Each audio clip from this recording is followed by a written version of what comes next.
What's up, guys? This is Steven and Embert here. What's up, guys? We're here along with Nick Street. Hi. That was pretty awkward. Yeah, so Embert and Steven here. Today we're going to be talking about what are 3 things lenders look for when purchasing a home.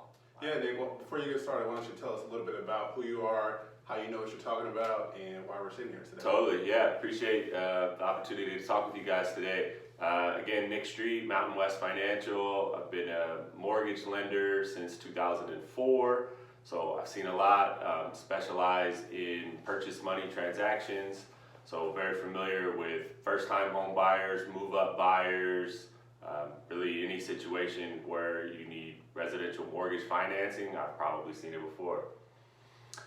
So to answer your question, the main 3 components of qualifying for mortgage financing, whether it be first time, again, repeat investors, etc. If you want to get traditional mortgage financing, there's really 3 main components. So the first component is credit, right? So we hear about credit a lot. What's a good credit score? What's the minimum credit score needed, etc. There's a lot of different answers, right, as to what credit score is necessary and what credit score is good. Typically, the minimum credit score needed for a conventional loan is going to be 620.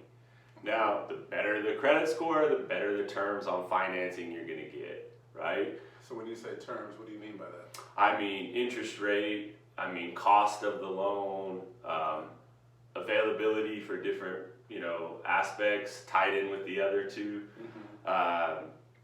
That's really what I mean. Now, government loans like FHA, VA, they will allow you to go even lower in credit score. A lot of it is, a component of risk management, though. Are you delinquent on a lot of debt? Well, that's going to reflect negatively, right? Credit is analyzed as an assessment of your ability to borrow money and repay it. So lenders will look at it like anybody will look. Do you have a history of making payments on time? Right. Second component would be down payment, right?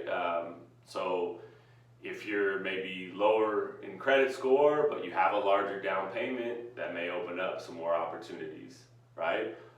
If you want to do 100% financing, use down payment assistance, use the minimum amount down. Typically, they'll want to see a higher credit score because you're going to leverage more debt. People can get 100% financing? You still can get 100% financing, wow. Yes. So like certain government loans, a VA loan still offers 100% financing for vets.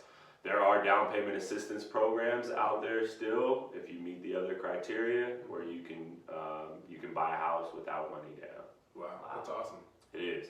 There's still a lot of programs out there that go unutilized, for sure. Wow. And then our third component would be, I kind of lump them together a lot, but that's income and job history, right? Income and employment. So typically they'll want to see a minimum time frame of 2 years in a job field.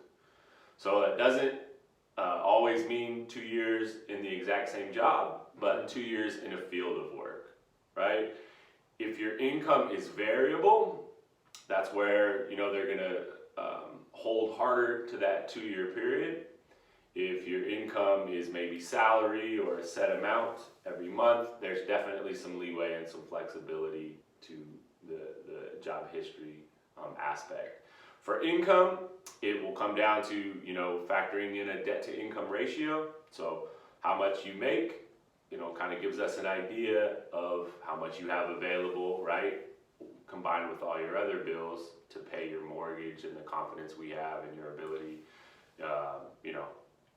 to repay the loan that you're given. So those are 3 big ones, right? Like, let's just say I have 2 of the 3.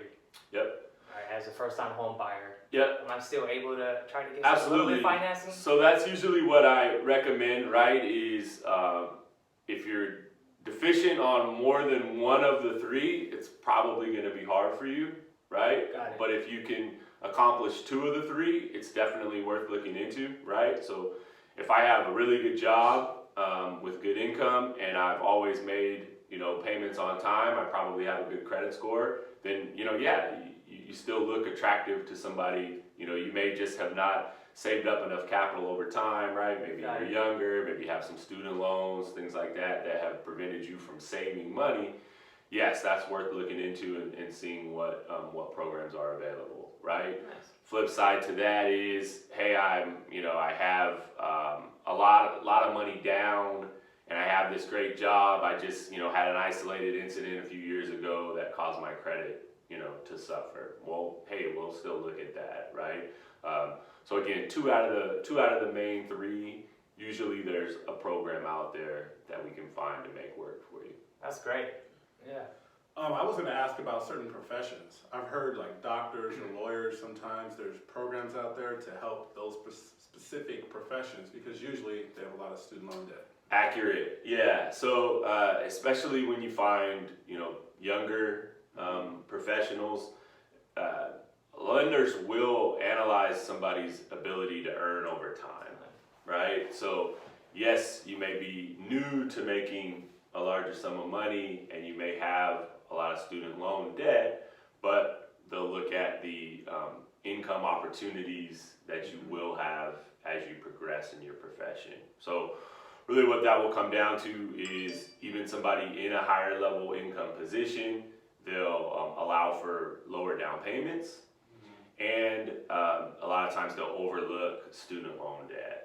Oh, wow. If it's tied to that profession. So they won't factor in that student loan debt into the debt to income ratio. I didn't know that. Yeah. Man, that's great information because a lot of times friends ask like, man, Steven, I can't buy a home right now. I don't have enough down payment. I was like, actually, there's a lot of financing out there available for you, right? Absolutely. Yeah. So it's great to hear from you, and thanks for letting us know the two of the three can probably get you some great financing to buy your first home. Right? Absolutely. Yeah. So, if you have two of the three, it doesn't hurt to take a look. Okay. Any other questions, Ember? No, I just wanted to know, how do we contact you if we have questions? Yeah, you can contact me. My website is localsaclender.com, or you can always reach me at 916-705-8282. Sweet. All right. Thanks, Nick. Yeah. Thanks, Nick Street, Thanks for for coming out. And that's it for today. Embert and Steven, we're out.